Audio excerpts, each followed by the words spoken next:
हमको बड़ी खुशी हुई हिमाचल में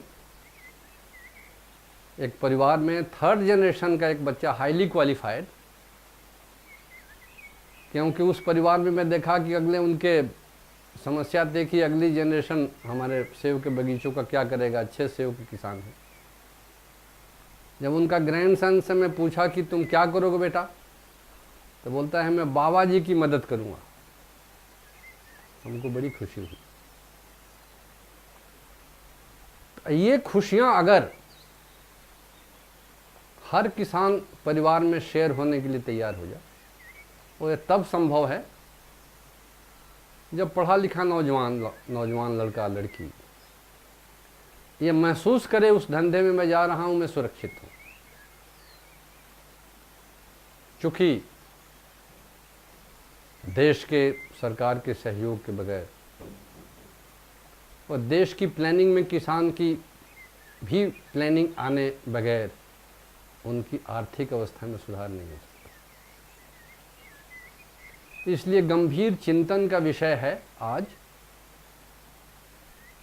और आज के माहौल में किसान भाई अगर हमारे सुन रहे हों तो उनको विचारना चाहिए, उनको ये मांग होनी चाहिए कि कृषि को भी उद्योग का दर्जा दिया जाए।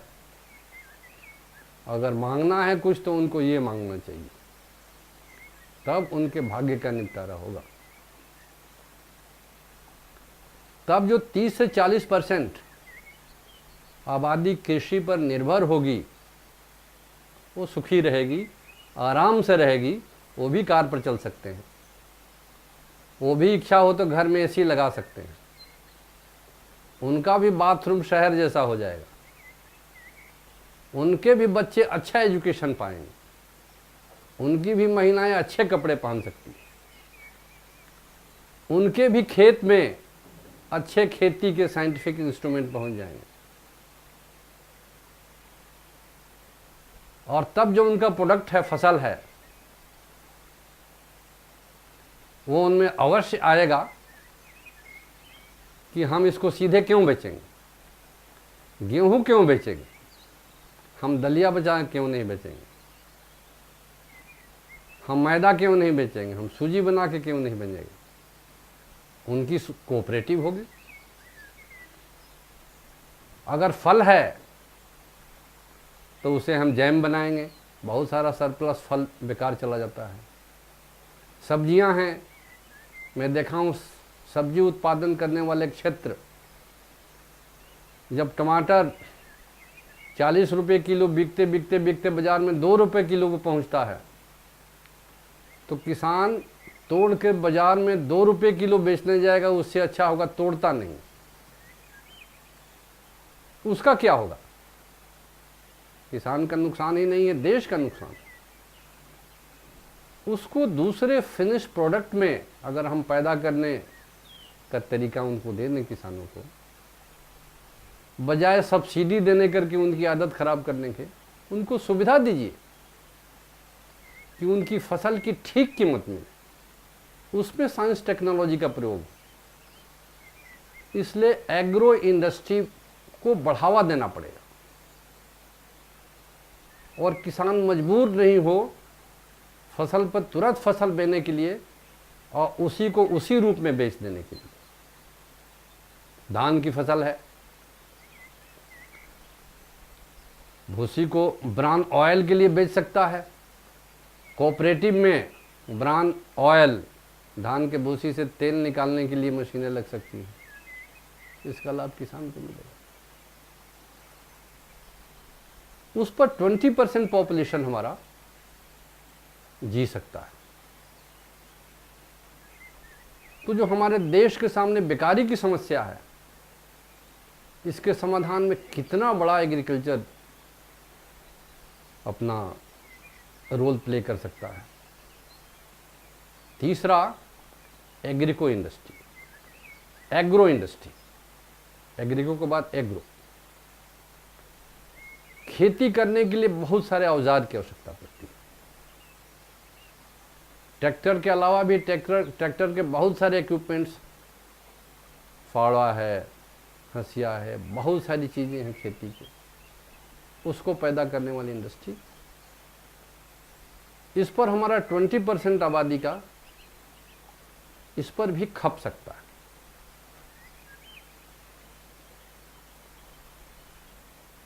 तो एक खेती पर हमारा 30 से 40%, 20% एग्रो और 20% एग्रीको पर हमारा करीब करीब 80% आबादी का ये फॉर्मूला प्राउड के पास तैयार है। कहीं बाहर जाने की आवश्यकता नहीं है, कहीं हमको निराश होने की ज़रूरत नहीं है। हम निराश होते हैं एम्स के सामने स्क्रीन पर, कल ही मैं देख रहा, देश की आबादी दिखा रहा है 1 अरब 25 करोड़ कुछ हजार, और हर मिनट ये आबादी बढ़ती जा रही है। डेमोग्राफर्स परेशान होंगे। हमारी एग्रीकल्चर मिनिस्ट्री, हमारी फाइनेंस मिनिस्ट्री, हमारा प्लानिंग कमीशन भी परेशान होगा कि इस आबादी का क्या करें। आग्रह है आप प्राउड पढ़ें, प्राउटिस्टिक सॉल्यूशन देखें। 80% आबादी का इंतजाम हो गया। अगर इस तरफ अगर हम ध्यान दें तो कोई ऐसा नहीं आकाश की प्लानिंग है, यूटोपिया है, इस पर विचारें या साबित कर दें कि ये गलत है। आगे जो 20% बचा उसमें रुचि के मुताबिक, क्षमता के मुताबिक, योग्यता के मुताबिक, क्योंकि बहुत आदमी है रुचि से, व्यापारी परिवार का आदमी व्यापार करना चाहेगा, तो 10% को आप मौका दीजिए व्यापार के लिए, कॉमर्स के लिए। तो हमारी आबादी का जिसके अंदर में एक क्षमता है उसको भी मौका है,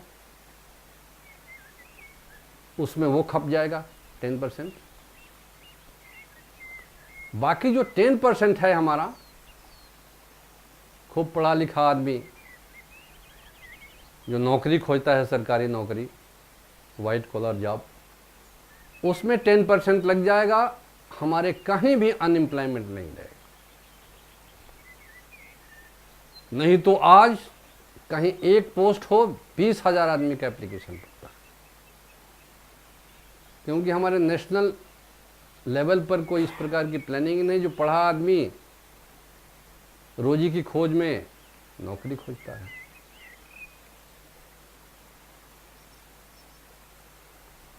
जब इस प्रकार की हमारी प्लानिंग होगी तो हमारी ये खोज होगी,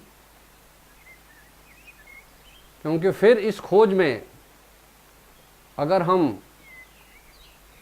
प्राउड की डिसेंट्रलाइज आर्थिक व्यवस्था अपनाए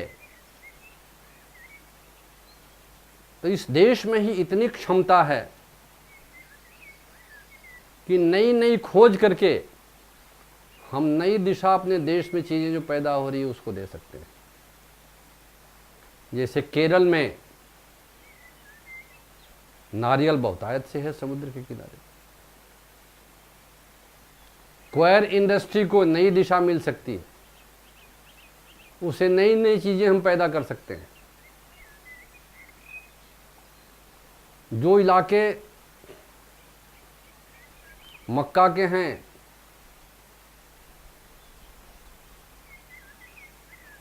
फसल कटने के बाद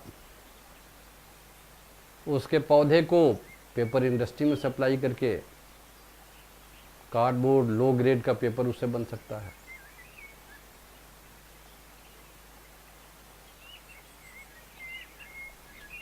भिंडी के पत्ते से, भिंडी के बीज से तेल निकाला जा सकता है, जो फार्मास्यूटिकल कंपनी में सप्लाई हो सकता है। उसके लिए रिसर्च फील्ड है। केले के थंब से उसके फाइबर से कपड़े बन सकते हैं। अलसी के डंठल से फाइबर निकाल करके उससे कपड़े बन सकते हैं, पाइनएप्पल के पत्ते से कपड़े बन सकते हैं। ये संभावनाएं हमारे देश में है। तो हमारे जो साधन हैं उस पर चिंतन करने की आवश्यकता है, हमको बाहर देखने की आवश्यकता नहीं। जो हमारे उपलब्ध साधन हैं उसका उपयोग हम कैसे कर सकते हैं, साइंस एंड टेक्नोलॉजी के द्वारा। अलसी का तेल है, उसका गंध निकाल करके साइंटिफिक तरीके से बहुत अच्छा खाने के तेल के रूप में उसको बदला जा सकता है। अलसी में बहुत गुण है। उसको आज कोलेस्ट्रॉल कम करने के लिए लोग खा रहे हैं पाउडर बना करके। तो कृषि क्षेत्र में, प्लांटेशन में, हॉर्टिकल्चर में, एग्रीकल्चर में, सेरिकल्चर में बहुत संभावनाएं हैं। तो जब तक हम एक बैलेंस्ड इकोनॉमी की बात नहीं सोचेंगे कि हमारे आर्थिक क्षेत्र में संतुलन कैसे बनेगा, तब तक हमारी समस्याओं का समाधान एक नहीं है। जब व्यवस्था चौतरफा बिगड़ जाए तो हमको चौतरफा इसका समाधान खोजना होगा। इसलिए प्राउद की जो बैलेंस्ड इकोनॉमिक चिंतन है, इसको लेकर के हम पॉपुलेशन की समस्या का समाधान निकाल सकते हैं और इस देश को फिर से अपनी प्राचीन गरिमा को प्राप्त करने के लिए उस ट्रैक पर ला सकते हैं। जब ये समाधान हम कर लेंगे अपनी समस्या का, बेकारी की समस्या का, जब लोगों को खाने रहने का हो जाएगा तो मन चिंतन करेगा, फिर ये देश बहुत तेज़ी से आगे बढ़ सकता है। इस देश में क्षमता है, इस देश की धरती में वो क्षमता है कि देश को आगे बढ़ने में मदद करेगी। आवश्यकता है प्राउटिस्टिक प्लानिंग को जीवन में उतारने की।